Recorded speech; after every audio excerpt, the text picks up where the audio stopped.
Coming up on the SBS On the Money podcast, global markets slide. Gold hits another record high and BHP edges closer to becoming Australia's largest listed company. All of that and more next.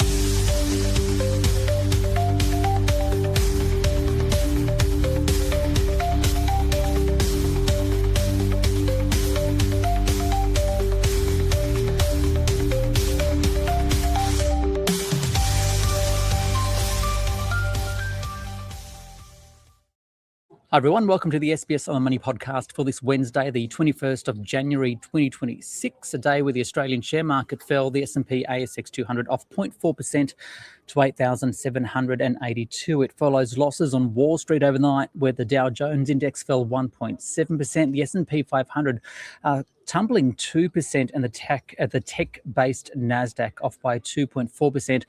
Wall Street coming back online after a public holiday on Monday. So this was the first time US investors had to react to those increased tariff threats by Donald Trump on Europe as he tries to purchase Greenland.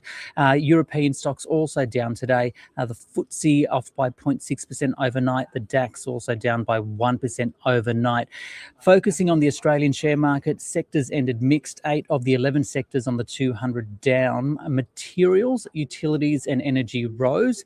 Information technology and the consumer discretionary sector, the worst performing stock today on the 200. Drone Shield off by 8.8%. Telex Pharmaceuticals also off by about 7.6%. Gold producers doing best today. The likes of Bellevue Gold up by 8%. Evolution up by 9%. West Gold Resources 9.6% stronger. The best performer on the market today, Emerald Resources up by 13.2%. And uranium producer Paladin, the second best performer, up by 13% today. Shares in BHP also rising as the Commonwealth Bank fell. To tell us more about that and more of the day's market news, I spoke with Scott Phillips from the Motley Fool. So, Scott, after a public holiday in the US on Monday, US investors now have had their first chance to react to the latest tariff tensions given Trump's threats to take Greenland. So how is this adding to the uncertain trading environment at the moment, and just exactly are investors feeling? Yeah, Ricardo, g'day. The worst falls in the US for a few months, and no surprise. When we say a few months, normally I look back and go, it's only a few months. Worst in a few months is not a big deal, except the last year has been a hell of a decade, hasn't it, with Donald Trump in the White House. So, look, nervous is the answer to your question. The Australian market not falling anywhere near as much as the US, but man, where does this go from here? You know, again, it's only January. We're 3 weeks in, and so much has happened. The US Fed, Venezuela, Greenland. On one hand, the falls aren't as bad as they might otherwise be, frankly, because the market's used to Trump being Trump. The unpredictability, the frequent walkbacks from the threats, and even then, kind of we go, well, what comes next? Even if he does this, what does next week bring? Does he rescind it eventually? All those kind of things going on. So general nervousness is probably the best way to describe it. And notable particularly because the markets are still flying pretty high despite what's been happening in the US. Yeah, I know you're not a clairvoyant and you don't necessarily have a crystal ball, but you made a good Correct. point, because global markets have been trading at record highs, the likes of the FTSE, I think the German DAX as well, that the Nikkei has been at a high, the US market, and we've got all these uncertainties, as you mentioned, Venezuela, geopolitical issues, you know, what's going to happen with US interest rates, the Fed, Iran, exactly. So could this potentially be a turning point? Yeah, maybe. And you're right about the crystal ball, right? Because we'll look back and go, oh, nothing happened. Or you look back and go, oh my goodness. I mean, a few years ago, and this is kind of ancient history now, it feels like it, we had those Chinese property company collapses that were supposed to be the portent of disaster. And where the market fretted about it, and then happened, and we kind of went, oh, okay, let's move on then. So you never quite know, even if those things do come to pass, how bad they get. Now, I will say, really important not to be too pessimistic. You mentioned the market being at highs. It kind of always is. It's what markets tend to do. They tend to create value. Share prices tend to go up over time. So we shouldn't fear highs as if there's some sort of what goes up must come down. What goes up tends to keep going up, just not in a straight line, not all the time, and not without the occasional stomach churning fall. So I would absolutely be prepared for volatility. That's the ticket to the dance in general, particularly in 2026. Absolutely be prepared. Do we finish the year 10% higher, 10% lower? I wouldn't be surprised if it's either of those, or maybe even larger on either side, just because of the sentiment, frankly, in the short term. And then, the potential for economic impacts of whatever does happen in the medium and long term.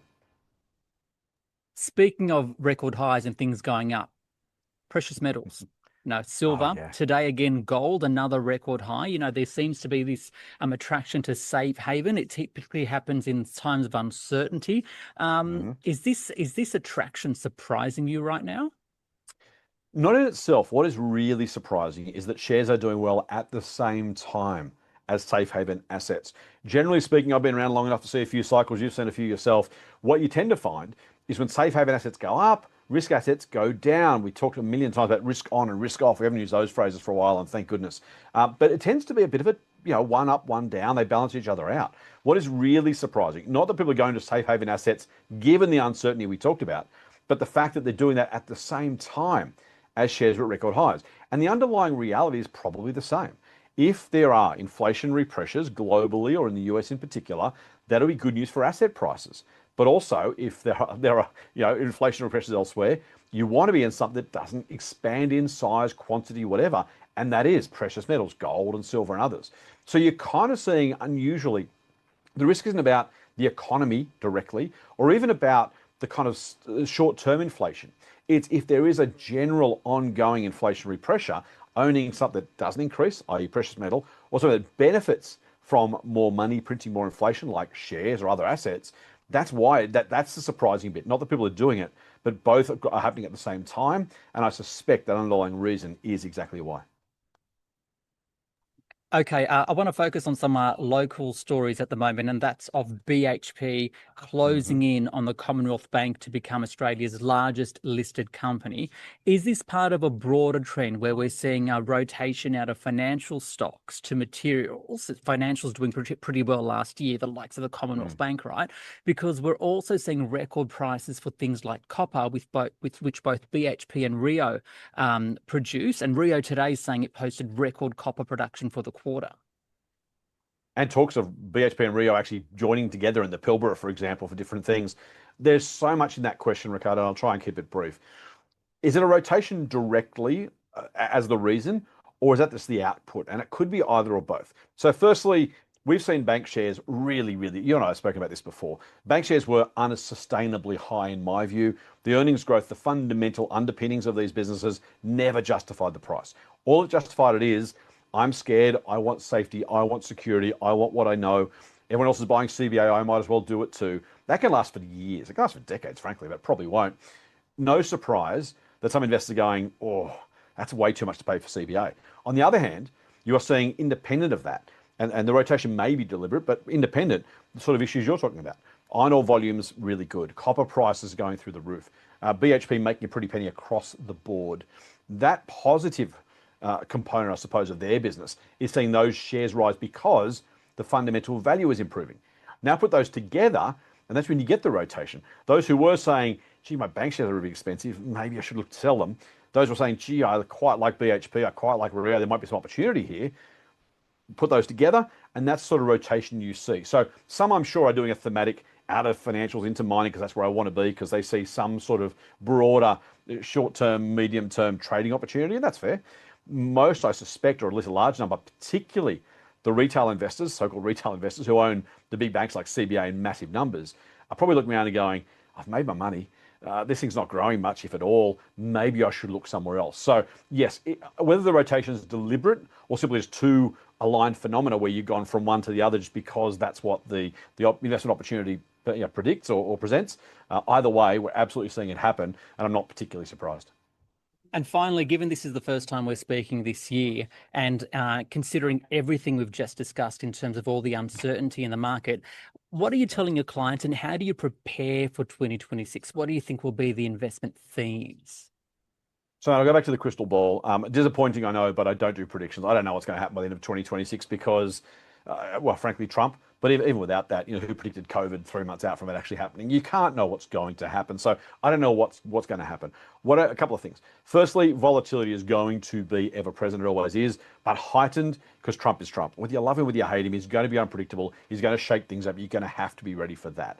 On the back of that, geopolitics is going to rule.